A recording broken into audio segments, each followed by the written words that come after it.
तोहर बतिया लगेला जैसे गोली जैसन तो सच हूँ मैं लागेलो हीरोइन जैसन हम खाई तो प्यार तुझे करेलो इनकार काहे बतिया न मानेलो तू लड़की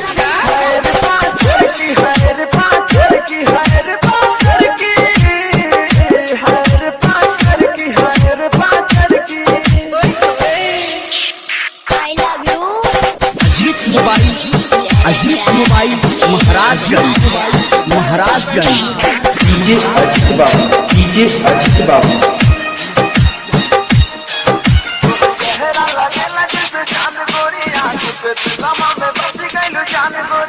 तो